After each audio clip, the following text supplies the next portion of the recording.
बिल्लाहि मिनश्शैतानिर्रजीम बिस्मिल्लाहिर्रहमानिर्रहीम। अस्सलाम वालेकुम। उम्मीद है आप सब ठीक होंगे और अपने इर्द गिर्द आसानियाँ बांटने में मसरूफ़ होंगे। अज़ीज़ साथियों, आज मैं आपके सामने इस मौजू के साथ कि शख्सियत साजी क्यों ज़रूरी है। दरअसल हम जानते हैं कि माशरा अफराद से बनता है और बेहतरीन माशरे की तश्कील के लिए बेहतरीन अफराद की ज़रूरत होती है। यानी कि जब तक अफराद बेहतरीन किरदार साजी के हामिल नहीं होंगे, बेहतरीन शख्सियत साजी उनका हिस्सा नहीं होगी, उस वक्त तक एक बेहतरीन सोसाइटी, एक अच्छा माशरा तश्कील नहीं पा सकता। अच्छे माशरे के लिए बेहतरीन शख्सियत साजी और बेहतरीन शख्सियत साजी के लिए क्या चीज़ें अहम हैं, क्या ज़रूरी हैं, ये हमारे मौज़ूआत होंगे वक्तन फ़वक्तन। तो शख्सियत साजी क्यों ज़रूरी है, यानी कि मैं ये समझता हूँ कि शायद हमारी ज़िंदगी के मकासद में से एक मकसद है कि हम में से हर शख्स अपनी शख्सियत को जांचे, अपना एहतसाब करे, अपने आप को देखे और फिर कोई म्यार अपने सामने रखकर अपनी शख्सियत को उस सांचे में ढालने की कोशिश करें। तो शख्सियत साजी क्यों ज़रूरी है? वो इसलिए ज़रूरी है कि हम उस मकसद को अचीव कर सकें जो खालिक कायनात ने हमारे सुपर्द किया है। शख्सियत साजी कैसे करें? शख्सियत साजी कैसे करें? जब एक शख्स, उसका वज़न बहुत बढ़ जाता है तो वो अपना वज़न घटाने के लिए यकीनन बहुत सारी चीज़ों से परहेज़ करता है, बहुत सारी चीज़ों पर कंट्रोल करता है, अपनी ख्वाहिशात पर कंट्रोल करता है। तो शख्सियत साजी की अचीवमेंट के लिए बहुत सारी चीज़ों से हमें परहेज़ करना पड़ेगा और बहुत सारे जज्बात और ख्वाहिशात पर काबू पाना पड़ेगा। एक इंसानी जिस्म ही सब कुछ नहीं है।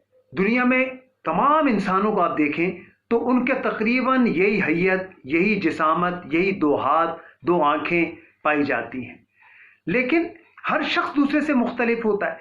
इसका मतलब है कि ये जिस्मानी साख दरअसल शख्सियत का नाम नहीं है, ये पर्सनालिटी का नाम नहीं है, बल्कि शख्सियत कोई और शे है, जिसे अल्लामा इकबाल ने खुद ही कहा, जिसे नफ्स भी कहा जाता है, जिसे सेल्फ कह सकते हैं।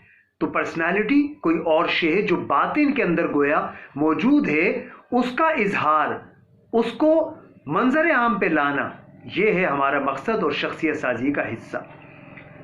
तो शख्सियत साजी में क्या चीज़ें अहम हैं? वो तमाम चीज़ें जो आपके जिस्म में अल्लाह ताला ने आपको वदियत की हैं और वो सलाहियतें जो आपको दी हैं, यानी कि आपको दिमाग दिया है, आपके पास आंखें हैं, आपके पास सुनने की सलाहियत, कान मौजूद हैं, आपके पास ज़बान मौजूद है, आपके पास हाथ हैं, आपके पास ताकत है, तवानाई है, आपके पास पाँव हैं, यानी कि ये पूरे जिस्म के मुख्तलिफ सलाहियतों का जो मजमुआ है, ये तमाम चीज़ें, तमाम की तमाम चीज़ें एक शख्सियत साजी में बेहतरीन किरदार अदा करती हैं। तो हमें इन सारी पहलुओं पर गौर करने की और तवज्जो देने की ज़रूरत है। बेहतरीन शख्सियत साजी से क्या नताइज मुरत्तब होंगे?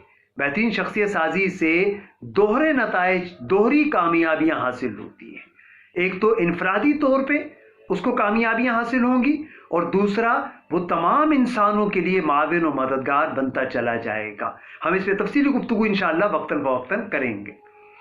और सबसे अहम बात यह कि कोई शख्स किसी गलत फहमी का शिकार ना रहे।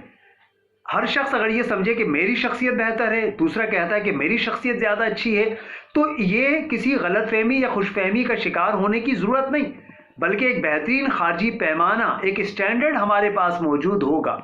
वो हम आपके सामने शेयर करेंगे कि एक स्टैंडर्ड है आपके पास कि जिस आईने में आप अपने आप को देखेंगे तो आपको अंदाज़ा होगा कि मैं चंद दिन पहले क्या शख्सियत थी और चंद दिन के बाद या चंद माह के बाद मेरे अंदर क्या तब्दीली वाक़ई हो गई। तो इंशाअल्लाह अज़ीज़ आप इसी तरीके से, इसी ज़ौक़ व शौक़ से इस काम को और इन वीडियोज़ को देखते रहेंगे तो यकीनन आपको अपनी शख्सियत को मस्बत अंदाज में तरवीज देने का, उसे फ़रोग़ देने का मौका मिलेगा। अपने इर्द गिर्द का बहुत ख्याल रखिएगा। अस्सलामु अलैकुम।